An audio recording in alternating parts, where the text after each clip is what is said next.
Welcome to Columbia Conversations.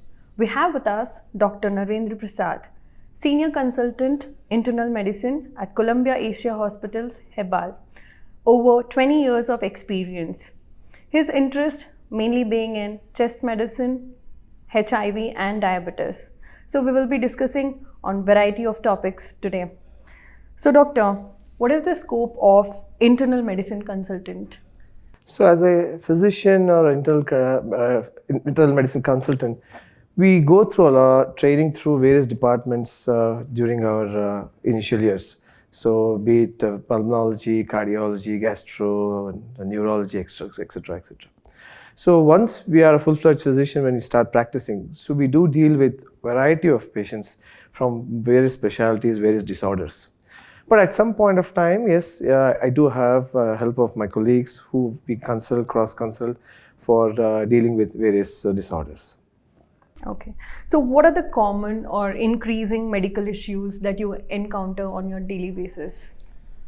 So what we are seeing right now is, and even the government has been taking a lot of interest and been proactive, is we are seeing a lot of what we call as the NCDs, the non-communicable disorders. So which includes obesity, diabetes. So we are seeing young adults coming up with heart attacks, strokes, etc. So this has been a worry for not only the government, also the private sectors. So we're seeing young adults, even teens sometimes, coming up with such kind of disorders. And so we have to look at somewhere down the lane now, it's just not about treating, but we have to look at prevention of these disorders. So a lot of things needs to be done to see that this kind of ailments or diseases in society is curbed. So how do you think we can tackle diabetes better? See, diabetes is being one of the major problems as part of the so-called metabolic syndrome or disorders. So to just give you an idea of the impact of diabetes, now it is said from the UN that India may be one of the largest single country having diabetes. Okay, and it's estimated about 40 million people probably have diabetes. Okay, and they are estimating roughly about 9% of the urban population to be diabetics, and maybe about 3 to 4% in the rural population. So you are seeing a large population who are diabetic or are going to be diabetic soon. So if you ask me why, so one of the reason being is the change in the lifestyle, the change in the kind of the outlook, change in the society what we are seeing over the last few years. So that's how you see more number of cars, more number of more traffic, especially in Bangalore. That's because nobody is walking, nobody is using public transport, no physical exercise to a large extent, and that's how diabetes is coming up. So diabetes remains one of the major problem, and it also remains one of the major chunk of patients we see in our day-to-day practice. So how long have you been treating HIV patients? So I was trained in HIV at Ruby Hall, Pune, in fact. So it was about year 2002, I think, yes. It's about 18 years now I've been treating HIV patients. So since then, my focus has been on various internal medicine issues, especially diabetes, chest medicine, like you said, and also in keen interest on HIV. So I devote some amount of time to treat my HIV patients on a day-to-day basis. Doctor, how do people perceive HIV infections, and what are we doing to contain it? See, the major issue we find, see now the UN or the NACO in India reports saying that we may be having about 2 million cases, but I think it's really underreported, as I'm giving you old data, of course.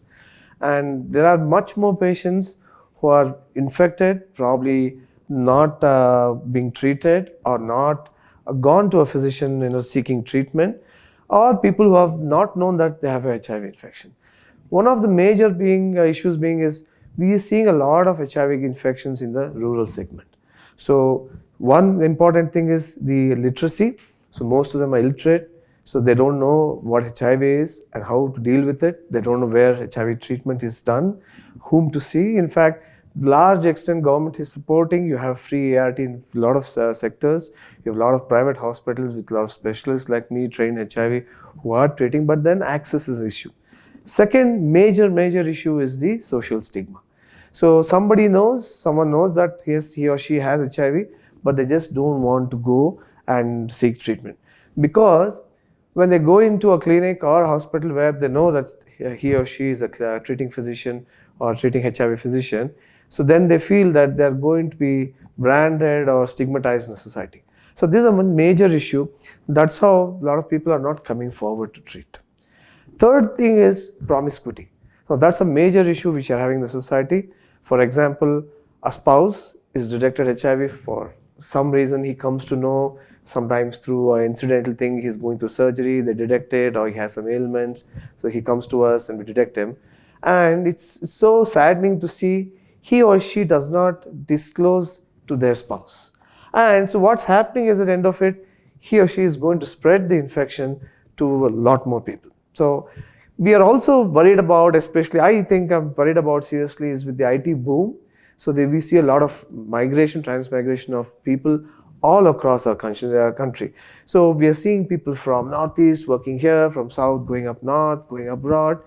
So what's happening here is that people are moving away from home for long duration because of work. People are moving across for training, studying, working.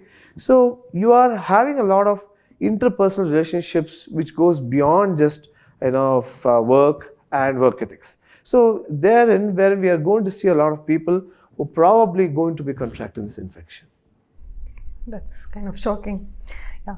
Last, and I'm quite sure everyone wants to know this, how can we reduce the medical costs? That's a very, very challenging question, especially being in the private sector.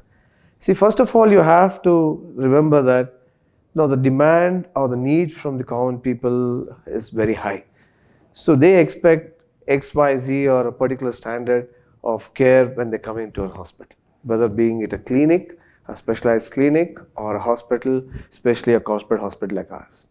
So one has to understand that there are 2-3 things which adds to a cost. One is maintaining the quality of care, especially regards to hygiene, quality of nursing, and to make sure our emphasis, especially in our hospital at Columbia Asia Hebbal, is mainly on infection control and prevention. So a lot of things needs to be done, and we need to use, for example, disposables. We follow strict hand washing, etc., which all adds to the cost of our day-to-day issues. Second thing, now the medications and the sophistication in treatment is also increasing, and there's a wide variety which we are seeing. For example, we have robotics which has come up. So we have a lot of advantage with these kind of facilities or science advance which we are seeing, but then all that come at a cost. So how could we reduce it? So we want all this to be done, we want the best of the care, but at the same time to make it more affordable, how can we do it? One of the ways, again, like I told you initially in the talk, is prevention is one of the best thing we could do. So education is the most important thing one has to impart across. It has to be across physicians, across physician to patients, between families, at society level, at ground level. So you have to educate from your child to your maid at home to maybe your colleague, etc., to how to prevent disease. It could be common things, like simple things like common cold. So proper hand washing, probably just cover yourself when you're sneezing, coughing, etc., etc. So education becomes very, very important thing. Second, of course, for the patients who are ailing with illnesses or with chronic diseases, example like diabetes, etc., now being regular and seeking advice and treatment at a proper time is very important. And second thing is, follow-up is a very, very important thing in most of the chronic diseases like HIV, diabetes, some chronic ailments like cardiac diseases, post-stroke patients. So they have to follow up with their physician regularly at regular intervals, so that some aberrations seen or some problems which is escalated can be treated early, so that we could prevent, for example, hospitalization from happening, or a person who's hospitalized, maybe he's come in early, we could prevent them from getting into intensive care and so on and so forth. It was really nice having with us Dr. Narendra Prasad. Thank you, Doctor, for such an insightful information. Pleasure being here, ma'am. Thank you. Thank you. Stay tuned to Columbia Conversations.